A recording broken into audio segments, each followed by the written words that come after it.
Hello ladies and gentlemen, welcome back to my channel. If you're just finding this video, we're doing a read-along of a book of creation, a fantasy adventure by me, Gregory James Gardner Jr. I wrote this a couple years ago. If you want to continue with us, that's absolutely fine, but I'd prefer if you hit the card, I think it's over there, to go check out chapter 1. Recapping chapter 13, we were on the road to Argaria with Talia and Gannon. We kind of flipped back and forth between Talia and Gannon and Mathis, where Talia and Gannon were just meandering their way through the tunnels.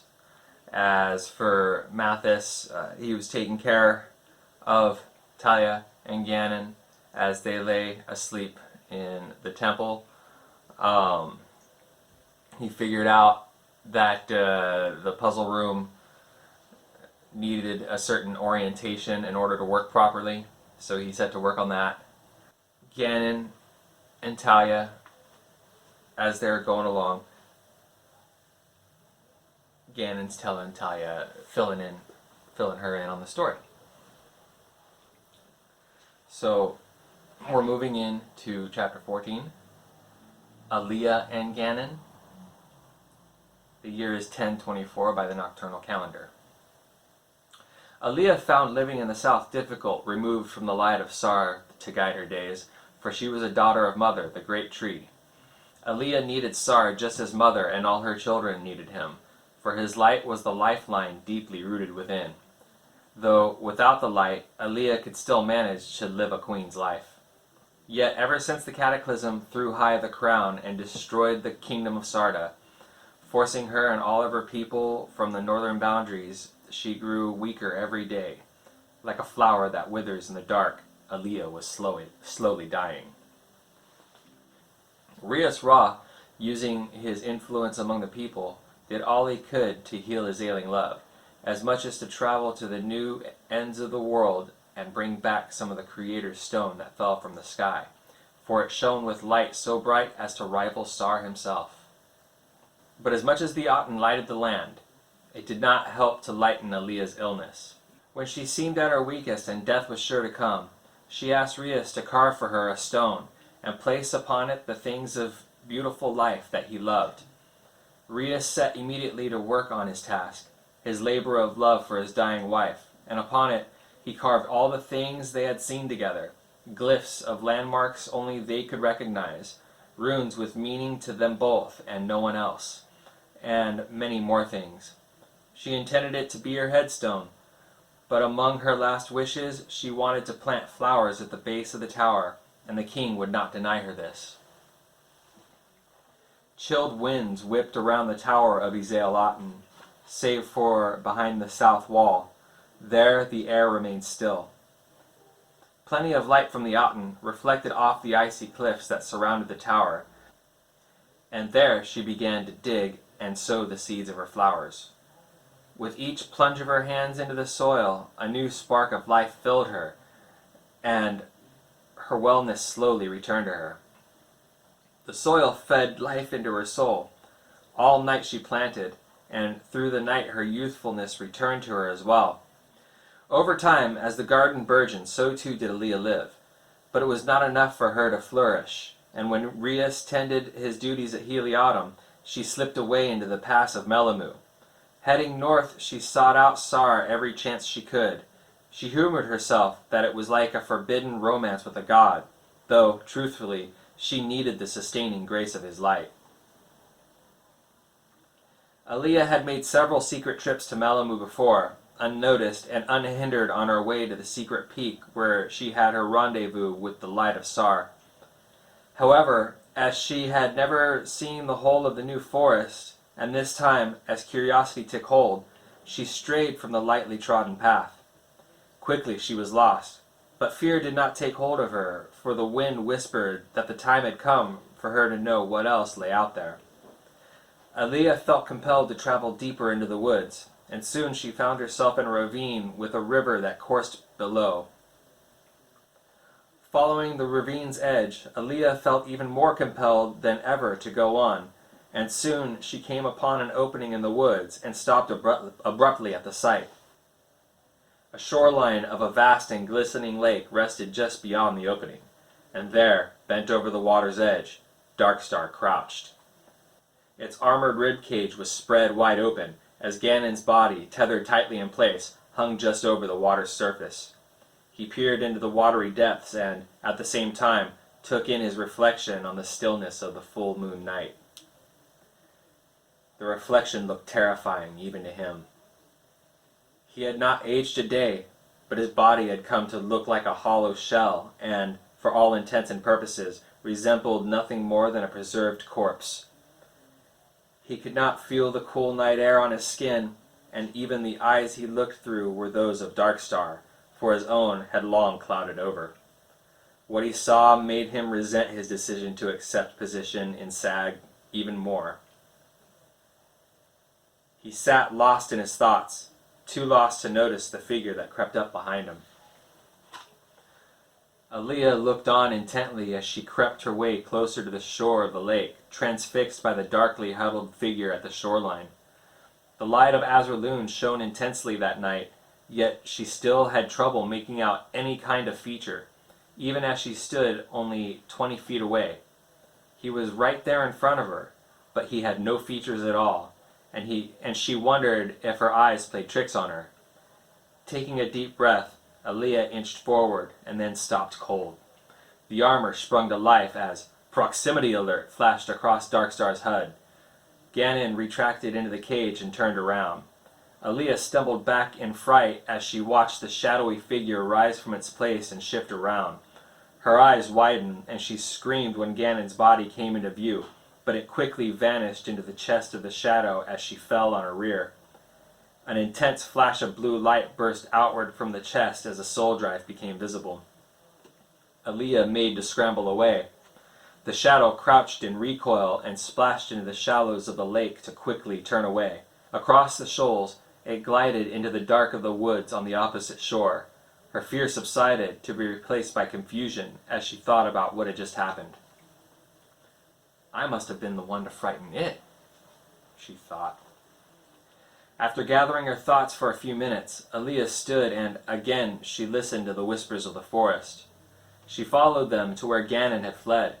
The light of Azraelun broke through the dense canopy of Melamu to light Aaliyah's way as she eased through the growth of the woods. Excitement filled her soul more than fright ever could, and her heart pounded in her ears. She had been so intrigued by the sight of the shadow that she could not help herself from going further. The woods were unfamiliar to her, and the midnight frost was beginning to form.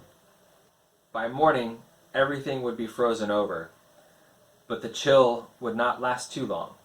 There, Sar would peek out from beyond the northern horizon in the daytime to warm the forest and thaw the midnight's frost away. Still, Aaliyah needed to keep warm, so as she passed close to the trunk of a tree, she reached up to a limb, and the limb, too, reached down toward her. With it in her grasp, she smiled with gratitude and easily peeled it away from the trunk with a crackle. As she looked to the branch, the sound of more crackling arose as she dried the wood with a thought. In seconds, it was desiccated enough that her arcane power could set it alight. The makeshift torch sparkled to life, and Aaliyah smiled to feel the warmth on her face. In the light of the fire, she could see the glistening frost take to the forest around her. "Thank you, Mother." After a few minutes of walking, she noticed that the flame seemed to be pulling itself in the direction she was headed, almost like a breeze was blowing at her back to whip the flame forward. Then she heard the most curious sound rise up from nowhere, like a soft bubbling that mixed with a light trickle that sent a watery chill across her skin. Ganon crouched only a few meters away, with his back to her, completely silent, nothing more than a void of shadows. But the soul drive gave him away as it pulled in the heat of the flame, drawing in its energy and leading Aaliyah right to him. When she finally neared him close enough, the flame suddenly extinguished as the torch nicked the surface of the armor. Ganon's proximity alert flashed wildly, and he acted quick to disengage the suit's immune response. Otherwise, Aaliyah would have become the suit's next source of energy.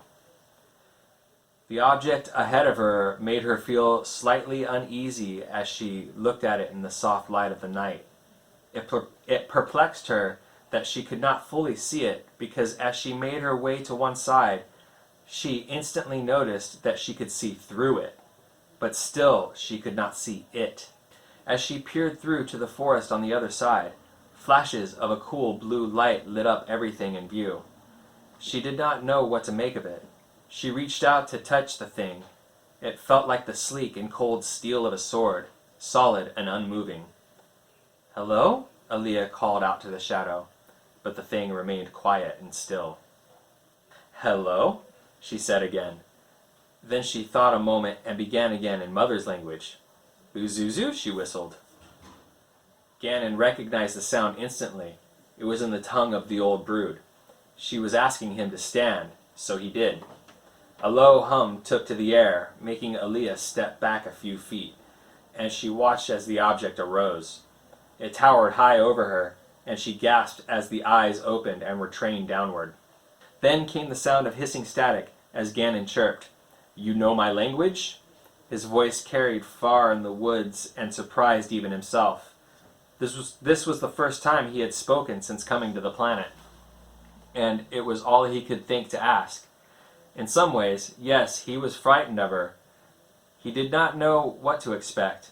There was something powerful about the woman who stood in front of him, but he was unsure exactly of what that might be. Courageous, he finally decided. "It is the language of Mother," she answered. "It is the first language." Aaliyah walked around the machine, looking it up and down, and Ganon remained still as he did so. "Did I frighten you?" he asked at length. "As much as I might have frightened you, I imagine." Surprise filled Ganon to hear his own laughter as his tension eased. He had not laughed since merging with the suit, not because the suit lacked the function, but because there had never been a reason to laugh. He enjoyed a feeling he had not felt in ages. Gladness. "Aaliyah," he finally said, and she responded only with a curious look. "That is your name, is it not?" "Yes, it is," she said with surprise. "I heard your name called aloud the last time." He stopped and thought a moment. "I saw you, and your people, when you fled the destruction of the North. Your name, it is a beautiful name." Aaliyah was entranced in the moment, the moonlight shining brightly with the shadow seething deeply. She should have been frightened more than she was, but every moment that passed seemed safer and safer. "Thank you," she said, not realizing she had changed languages, "but I'm afraid you have me at a disadvantage. You know my name, but I don't know yours." As Aaliyah spoke, Ganon filtered the new language, and he watched his HUD as a diction program broke down the context of her sentence into subtext. The suit effectively guessed at what some other words might be in her language, as well as in which context they should be used. The system came up with enough words for him to try and speak back in the language she was now using. But at that moment, something peculiar happened as he spoke up. A gentle feminine voice spoke from his voice box. "But I'm afraid you have me at a disadvantage." The sentence ended with an abrupt scrambling as Ganon fidgeted in embarrassment. He had meant to say something, but instead accidentally replayed the recording of Aaliyah speaking. Aaliyah, a bit startled at first, smiled it away and stepped closer. "My name," he began again. "My name is Ganon, and I am from the world." He pointed skyward. "But you point to the heavens." "The world is out there." He pointed to the sky again. "I'm afraid you're confused," she teased. "The world is here. You're on the world." "I am on your world. I am from the world." He emphasized certain words by speaking in the old language. "What do you mean?" "I am from the world of the people that give birth to other worlds." He gave the best explanation he could. The more she spoke to him, the larger his lexicon became, but at this point it was still limited. A low, loud growl took them both by surprise. Gannon reared up, wondering why his scanners had not picked anything up. Immune system disengaged, the scratchy, automated voice responded. Aaliyah, stand back! The woman did so as she watched the great shadow stomp by and get between her and the growling. What is it? She asked in a whisper. Silence, he chirped. He felt more in control as his immune response rebooted and came online. 100 yards ahead was a large beast, and it was beginning to charge their way. They could hear the puffs and grunts of an angry animal out for blood. The crack of tree limbs and the rustling of bushes being plowed through broke the nighttime peace of the forest. Small animals scurried past the two of them in an attempt to flee. One little squirrel ventured too close to the shadow and simply disappeared before Aaliyah's eyes. A roar erupted from the beast as it closed in. Gannon stood ready.